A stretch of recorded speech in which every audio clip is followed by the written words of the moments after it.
Hello everyone, welcome to Annapurna IRS classes. मैं अंजलि।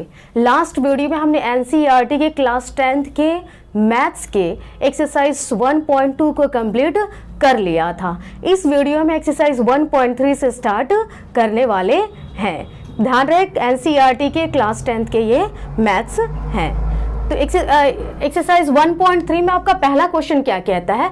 सिद्ध करें कि रूट 5 एक अपरिमेय संख्या है। इसे हम अपरिमेय संख्या प्रूव करना है। तो ध्यान रहे, इसको प्रूव करने के टाइम में हम लोग क्या कहते हैं, इसका अपोजिट लेते हैं, इसको उल्टा मानते हैं। अगर अपरिमेय संख्या प्रूव करना है तो हम क्या करते हैं, इसे परिमेय मान लेते हैं, जो कि संभव नहीं है। जब संभव नहीं है तो हम लोग लिखते हैं क्या, यदि संभव हो तो माना रूट 5 एक परिमेय संख्या है। संभव हो तो माना, क्योंकि संभव तो यह है नहीं, रूट 5 कौन सी संख्या है, अपरिमेय संख्या, जिसे हमें प्रूव करके दिखाना है। अगर हमने रूट 5 को एक परिमेय संख्या मान लिया तो परिमेय संख्या किस फॉर्म में होती है, p बाई क्यू के फॉर्म में होती है। रूट 5 क्या हो जाएगा, p बाई क्यू, जहां q is not equal to 0, q 0 के बराबर नहीं होता है। और हम यहां मानते हैं p और q सह अभाज्य संख्या है। अब बात आती है सहभाज्य संख्या किसे कहते हैं, को प्राइम नंबर। इसे इंग्लिश में हम कहते हैं को प्राइम नंबर। को प्राइम नंबर क्या होता है, जिसका कॉमन फैक्टर 1 हो, है ना। कॉमन फैक्टर मतलब HCF। वैसी दो संख्याएं जिनका HCF 1 आता है उसे सहअभाज्य संख्या कहते हैं, को प्राइम नंबर कहते हैं। तो यहाँ P और Q जो है ना, इसका कॉमन फैक्टर 1 है, यानी HCF 1 है, ये एक को छोड़कर बाकी किसी नंबर से नहीं कटते हैं। इसका मतलब यही होता है सहअभाज्य संख्या। अब यहाँ देखते हैं, इसका क्रॉस मल्टीप्लाई कर देते हैं। क्रॉस मल्टीप्लाई रूट 5 के नीचे कुछ नहीं है, 1 है, P में 1 से गुणा करेंगे P, रूट 5 में Q से गुणा करेंगे रूट 5 Q। अब क्या करते हैं, दोनों ओर स्क्वायर कर देते हैं। तो यहाँ क्या होगा, P का भी स्क्वायर हो गया और रूट 5 Q का भी स्क्वायर हो गया। यहाँ लिख देते हैं दोनों ओर वर्ग करने पर। अब दोनों ओर वर्ग करेंगे, क्या होगा, P का स्क्वायर करेंगे P स्क्वायर, और रूट 5 का स्क्वायर कितना होता है, होल रूट से होल स्क्वायर कैंसिल हो जाएगा, बचेगा क्या 5। Q का स्क्वायर करेंगे Q स्क्वायर। अब यहाँ देखते हैं P स्क्वायर एक ऐसा नंबर है जिसके प्राइम फैक्टराइजेशन में 5 आता है, यानी 5 से जो है ना वो P स्क्वायर क्या हो जाता है, कटता है। तो यहाँ लिखेंगे चूंकि 5 P स्क्वायर को विभाजित करता है। विभाजित करना मतलब इसके फैक्टर में 5 आ रहा है, नहीं 5 से वो नंबर क्या हो जाएगा, कट जाएगा। तो जब 5 से P स्क्वायर कट जाता है तो 5 से क्या हो जाएगा, P भी कट जाएगा। तब लिखेंगे 5P को भी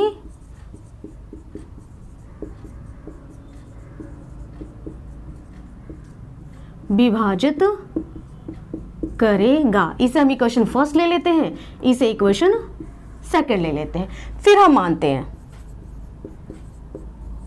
अब माना P इक्वल टू 5K। ध्यान रहे, P इक्वल टू 5K इसलिए लिया क्योंकि हमें रूट 5 को क्या करना था, प्रूव करना था। तो P की जगह हमने क्या ले लिया, 5K ले लिया। फिर हम इसमें क्या करेंगे, दोनों स्क्वायर कर देंगे, P square equal to 5K का होल स्क्वायर। यहाँ लिख देंगे दोनों ओर वर्ग करने पर।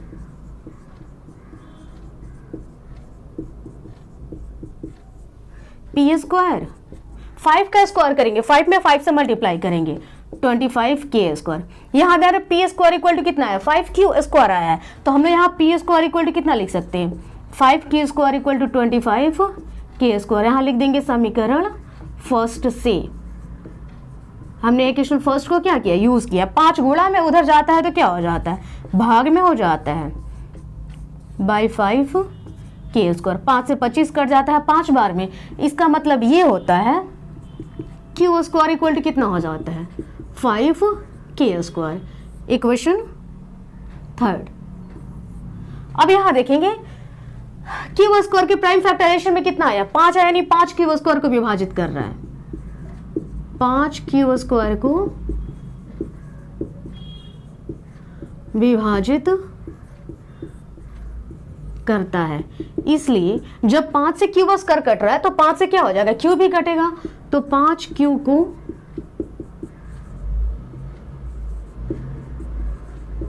विभाजित करेगा। इक्वेशन 4 यहां देखते हैं, इक्वेशन सेकंड को देखते हैं और इक्वेशन 4 को देखते हैं। इक्वेशन सेकंड में जो था 5 से जो p कट रहा था, और यहां देख रहे हैं 5 से क्या हो रहा है, q कट रहा है, यानी 5 एक ऐसी संख्या है जिसे p भी कट रहा है और जिसे q भी कट रहा है। 5 p और यहां लिख देते समीकरण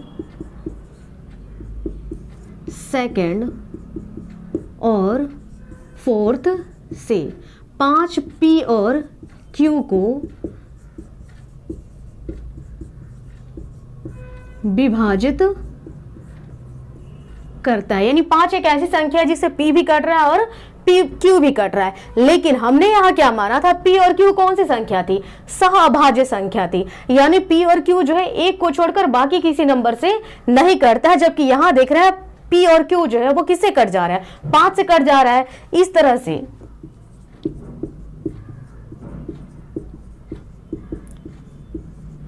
तरह से हमारा मानना कि √5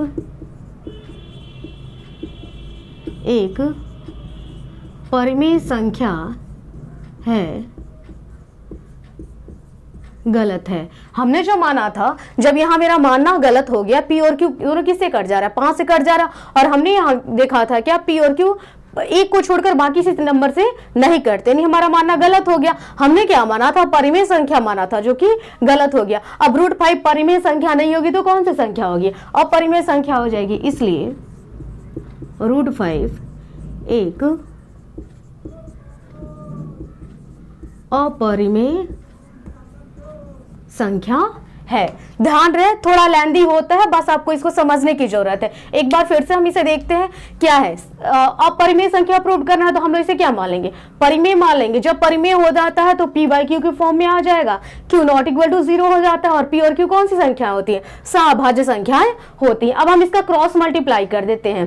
क्रॉस मल्टीप्लाई करेंगे तो 5 के नीचे √5 के नीचे 1 है, तो p में 1 से मल्टीप्लाई हो गया, p √5 में q से मल्टीप्लाई करेंगे √5q। अब क्या करते हैं, दोनों ओर स्क्वायर कर देते हैं, दोनों ओर वर्ग कर देते हैं। दोनों ओर वर्ग करते हैं तो इसका भी स्क्वायर हो जाता है, इसका भी स्क्वायर हो जाता है। p स्क्वायर होल रूट से होल स्क्वायर खत्म, 5q स्क्वायर, 5 से q स्क्वायर कट गया। जब 5 से p स्क्वायर कट गया तो 5 से p स्क्वायर कट जाता है, तो 5 से p भी क्या हो जाएगा, कट जाता है। अब हम लोग फिर मानते हैं p इक्वल टू क्या मान लेंगे, 5k मान लेंगे। दोनों ओर स्क्वायर किए तो p स्क्वायर इक्वल टू कितना हो जाता है, 5k स्क्वायर।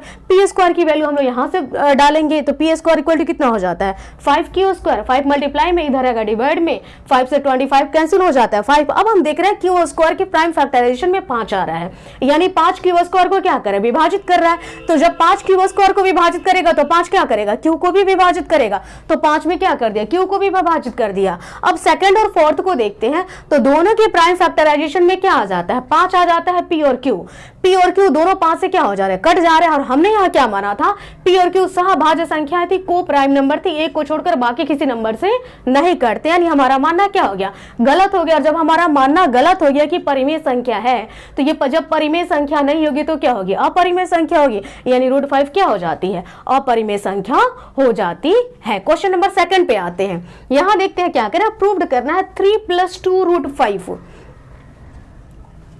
यही क्वेश्चन है, बस इसमें 3 + 2 √5। बात वही यहां भी आएगी, परिमेय संख्या अपरिमेय संख्या प्रूव करना है तो हम लोग इसे क्या मान लेंगे, परिमेय संख्या मान लेंगे। और बाद में हमारा मानना क्या हो जाता है, गलत हो जाएगा। जब हमारा मानना गलत हो गया कि 3 + 2 √5 एक परिमेय संख्या है, गलत हो गया, तो ये क्या हो जाएगी, अपरिमेय संख्या की कॉन्सेप्ट उसी पर चलता है। तो फिर हम यही लिखेंगे, यदि संभव हो तो माना 3 + 2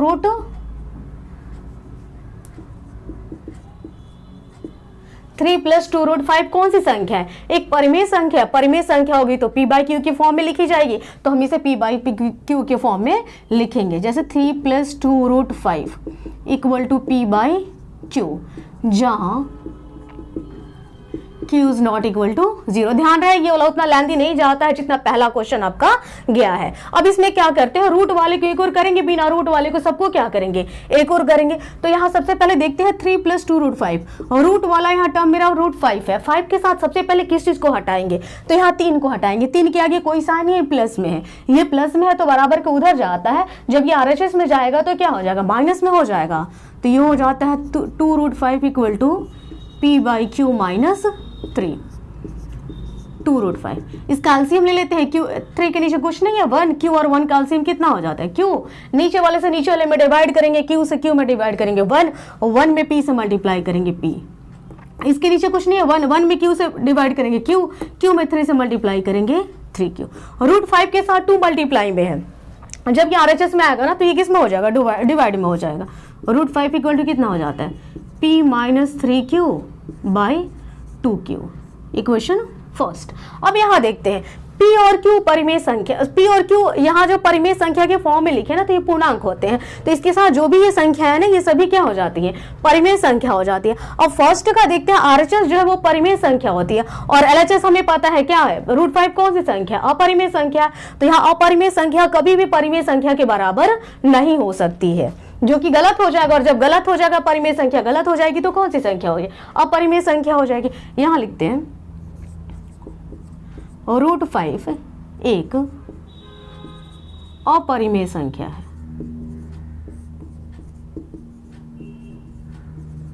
और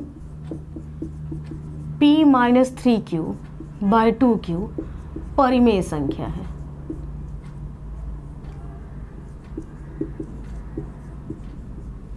तो ये अपरिमेय संख्या जो कभी भी परिमेय संख्या के बराबर नहीं होगी, जो कि अंतर्विरोधी है, कंट्राडिक्शन कहते हैं इसको। ये दोनों इक्वल नहीं हो सकते हैं। जब अंतर्विरोधी हो गया, गलत हो गया, यानी क्या हो गया, इस तरह से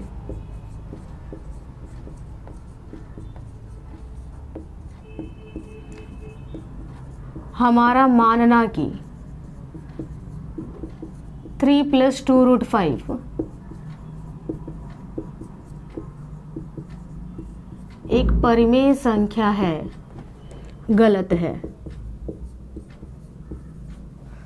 अतः 3 + 2 √5 एक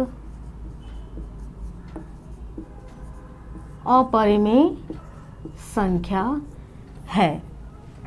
यह हमने क्वेश्चन नंबर 2 को भी क्या कर लिया, कंप्लीट कर लिया। अब एक्सरसाइज में एक क्वेश्चन और बचता है, क्वेश्चन नंबर 3, जिसमें 3 क्वेश्चंस हैं, है ना। तो इसे हम नेक्स्ट वीडियो में कवर करेंगे। तब तक के लिए आप लोग वीडियो अपना देखते रहिए। Thank you.